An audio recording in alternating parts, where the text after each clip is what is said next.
Assalamualaikum warahmatullahi wabarakatuh. Salam jumpa kembali bersama saya Ki Jabar Wisnu. Semoga para penonton dimanapun berada selalu dalam keadaan sehat walafiat dan selalu dimudahkan segala urusan dunia dan akhiratnya oleh Allah Subhanahu wa Ta'ala. Amin, Allahumma amin.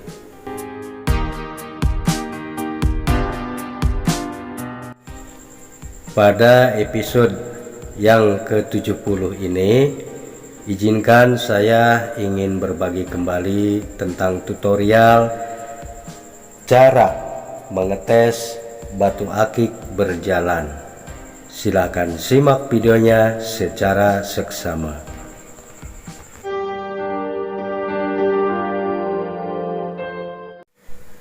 Langkah-langkah pengetesan batu akik.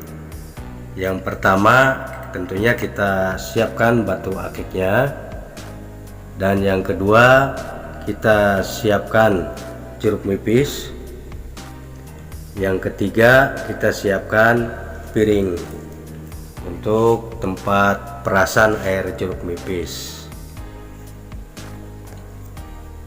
Setelah jeruk nipis dibelah dan diperas, diambil airnya, lalu airnya dituangkan ke dalam piring yang sudah kita sediakan tadi. Lalu langkah selanjutnya kita tinggal memasukkan batu akik tadi secara satu persatu, apakah ada yang berjalan atau tidak. Jadi nanti kita sortir, kita pisah yang bisa berjalan dengan yang tidak bisa berjalan. Setelah tersedia air jeruk nipis ini, lalu kita masukkan batu akiknya satu persatu.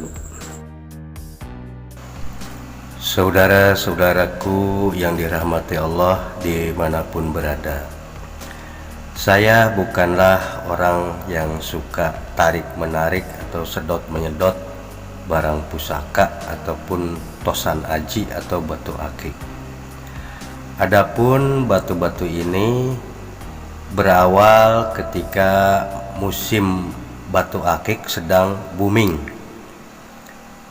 dan saya coba untuk mencari batu alam yang laku untuk dijual, dengan tujuan agar saya bisa dapat banyak uang dari batu-batu mulia tersebut. Namun dari sahabat-sahabat saya di dunia sebelah ini malah memberikannya batu-batu yang seperti ini.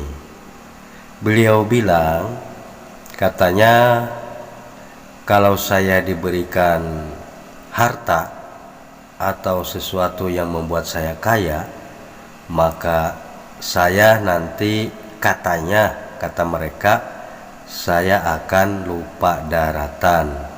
Entah itu bercanda, entah sungguhan, mereka bicaranya demikian. It's okay lah, nggak apa-apa, saya terima. Mungkin karakter saya memang seperti itu. Ya, saya juga takut lupa daratan ya kalau saya kaya raya gitu kan. Nah, mereka memberikan ini, itu katanya ada pesan di balik batu bisa berjalan tersebut. Nah, mohon maaf nih pemirsa, saudara-saudaraku yang terhormat, yang saya cintai. Jujur saya tidak mengerti tentang batu, jenis-jenis batu saya tidak paham. Yang jelas ini memang batu asli, tetapi kok bisa berjalan. Jadi mungkin bisa saja ini orang akan berpendapat berbeda-beda. Nah, tetapi di sini saya hanya menceritakan sejarah memperoleh batu dan hikmah di balik batu bisa berjalan ini. Setelah saya renungkan pembicaraan mereka tentang batu ini, dan ternyata alhamdulillah saya bisa menemukan hikmahnya. Entah benar entah tidak, tapi rasa saya mengatakan bahwa batu ini diperumpamakan wujud manusia. Artinya Bisa saja manusia itu miskin, bisa saja manusia itu jelek, tidak cakap, miskin, tidak kaya, gitu kan. Nah, tetapi Allah itu melihat manusia bukan dari kaya atau miskinnya, atau tidak juga melihat dari tampan atau jeleknya, cantik atau jeleknya, tetapi yang Allah lihat adalah hatinya. Nah, oleh karena itu, dengan sebuah gambaran batu ini, batu itu kan mati, mestinya diam, tapi ini hidup. Nah, arahnya kemana? Filosofinya bahwa hati kita itu harus dihidupkan. Bagaimana cara menghidupkannya? Yaitu dengan cara kita zikrullah. Kita harus selalu mengingat kepada Allah. Zikirnya apa? Ya apa saja yang kita suka, apa saja yang biasa kita baca.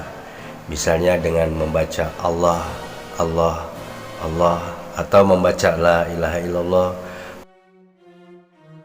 atau apa saja. Yang penting hati kita harus selalu hidup.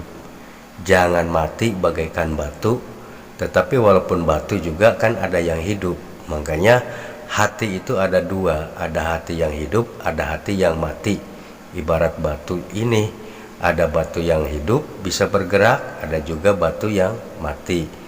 Nah, alhamdulillah, oleh karena itu saya menemukan hikmahnya, ya saya berterima kasih kepada sahabat saya yang di dunia sebelah tersebut, bahwa intinya mereka mengingatkan saya harus selalu ingat kepada Allah Subhanahu wa Ta'ala, yang tentunya ini hanya sebuah pendapat pribadi saya sendiri. Entah kalau pendapat orang lain ya terserahlah, namanya pendapat kan bisa saja berbeda. Nah, kita kembalikan lagi kepada pendapatnya masing-masing. Harapan saya tentunya video ini semoga bisa mengingatkan, bisa menyadarkan diri saya pribadi maupun siapapun yang menonton tayangan ini, agar selalu ingat kepada Allah Subhanahu wa Ta'ala dimanapun berada, dalam kondisi apapun, baik sedang sehat maupun sakit, sedang susah maupun sedang senang, sedang sendiri atau sedang beramai-ramai. Ya, intinya kita harus selalu ingat kepada Allah Subhanahu wa Ta'ala, harus selalu bersyukur dalam kondisi apapun. Manusia diwajibkan untuk berusaha, tetap saja hasilnya Allah lah yang menentukan. Sambil menikmati tayangan ini, marilah kita bersolawat Nurzati secara bersama-sama. Allahumma sholli wa sallim wa barik ala sayyidina Muhammadin nuri zati wa siri sari fi sairil asma'i wa sifati wa ala alihi wa sahbihi wa salim.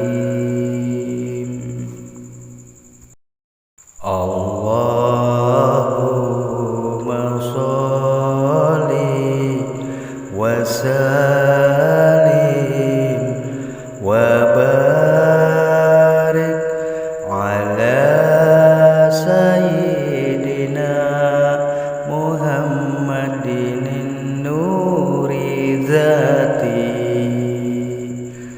wa siri sari fi sairil asma'i wa sifat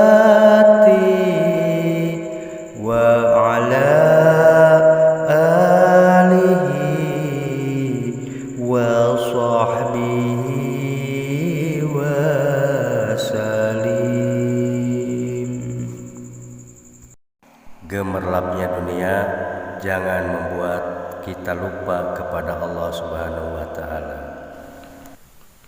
Demikianlah tutorial ini saya sampaikan. Mohon maaf atas segala kekurangan dan kesalahan saya. Wabillahi taufiq wal hidayah. Wassalamualaikum warahmatullahi wabarakatuh.